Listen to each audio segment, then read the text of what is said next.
Hey, stay-at-home dad here. My daughter's sleeping. So this video is going to be about the transformational power of crying, and it's not just crying, but basically it really should be titled the transformational power of feeling your feelings as deeply as possible.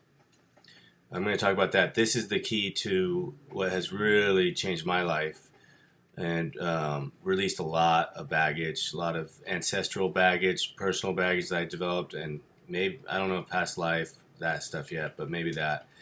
Um, so when you hold thoughts, let's just get right into it. When you have thoughts and feelings and beliefs, which build beliefs, thoughts and feelings that you have in your life, and maybe you have fears and doubts and all that stuff, um, they get stuck in you, and they stay in you, and you hold these beliefs, some people, for the rest of their lives, that are not for their highest good, not for their growth and all that stuff.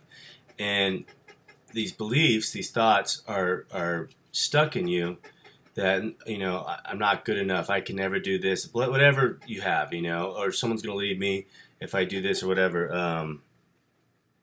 And sorry, I'm just selling some stuff, but and when you have these beliefs, they're stuck in you. They're really hard to get to transcend. They're extremely hard. They're almost impossible if you don't know how to do it. And to transcend these thoughts, these feelings, the only way that I found that I could do it on a permanent level is to relive those thoughts, those fears, and to trigger them, basically, like Eckhart Tolle says, when you get triggered. But to do it myself, and there's other videos that I have earlier about this, and I'll link them, to trigger them. And when you trigger them, your emotional body, your brain thinks it's real.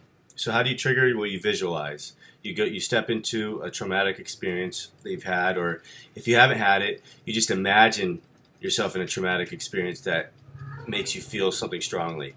Because a lot of times, like some fears I had, I never experienced those in my life, or I did, and I worked through them, and I released them, but I still have those fears, and I had to actually go into my ancestors' traumatic experiences and relive those. You can make them up; it could be whatever, as long as it triggers you really strongly. And when you get triggered really strongly, you're gonna feel feelings that are very strong, like you're gonna panic, whatever, and you're gonna feel them. And don't be afraid. You're in your safe world of visualization. You're in your room by yourself. You don't want to do this around anyone. You don't need help. You don't want help. This is a very personal thing. And what comes up is these really strong feelings. And the key to everything that I've ever talked about in my previous videos is to feel these feelings as deeply as possible.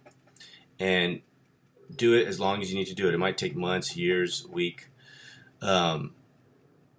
You'll know when the feelings have processed out of you is when you go into these visualizations that you make up that normally would make you like crying, like snot coming out, or shaking, you're so afraid, or so angry, or whatever feeling it is. When you feel these feelings, and I mean, when you go in these visualizations and you're bored and it's not triggering you at all, that's when you've actually released them. And you'll know also, just in your life, when you won't attract certain people anymore, you won't attract certain situations anymore, and it'll be very easy. You won't even try.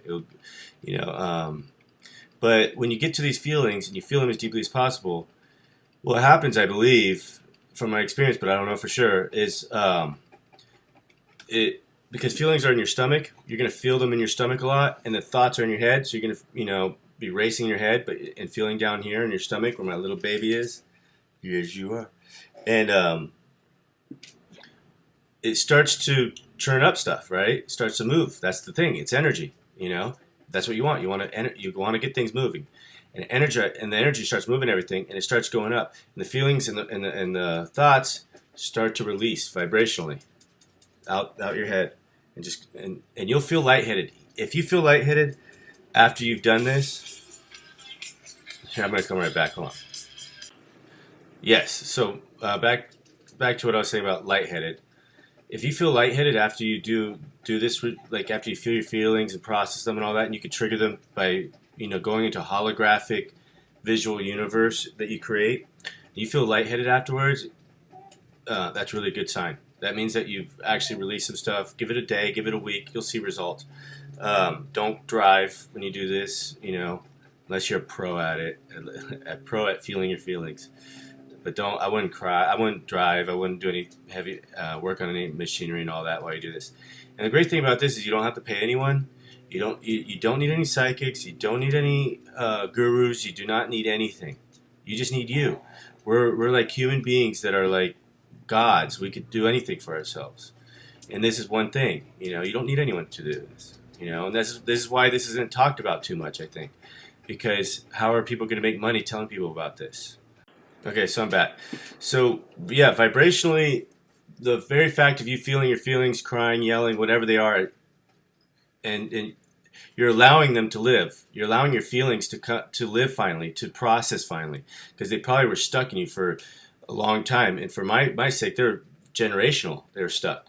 Ancestor and ancestor and ancestor before that were not feeling them, so they're just teaching their kids and passing those feelings directly down to their children.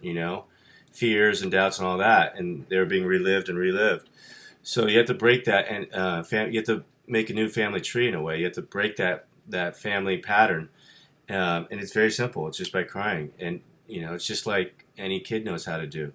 And maybe you were taught not to cry. Maybe your dad and your mom were showing by example, like, don't feel your feelings, don't feel your feelings. Maybe they even said that to you directly. Maybe it's the opposite. You got to feel it, and the more you feel your feelings alone, the more you become confident in who you are and yourself. And even if you're afraid of crying or showing your feelings, do it by yourself. Don't tell anyone. You don't have to. But the more you do it, the more you'll be comfortable in your own skin. And pretty soon you'll just be like, yeah, I cry. I'm an adult, female or a male, and yeah, I go alone and I cry. And if anyone laughs at you, pretty soon you'll be so confident, you'll just be like, get away from me. You're like, I don't even want to know you, Or maybe you'll just be like, better than me. Like, maybe you'll just be like, yeah, I cry, and it won't bother you, and maybe you could teach them. But babies could teach us a lot. It's about feeling your feelings, and you never want to stop your kids from crying either. And that's why, like, for me, I didn't have any issues, from the age of 12, from 0 to 12. I had few, not a lot. But once my mother died, who allowed me to cry, my mother was like, yeah, cry, it's okay. My dad was like, don't cry, But once my mother passed away when I was 12, I stopped crying. I stopped processing my feelings. And I had a lot of issues. And they just got worse and worse until I was very, like, barely manageable in my life from, like, 18 to 30, And then 30, I started doing this. So cry or feel your feelings, whatever the type of feelings. Let them live. They need to live. They're alive. Their thoughts, their beliefs that want to feel, This is the biggest, best, most important thing you need to do in your life. Okay.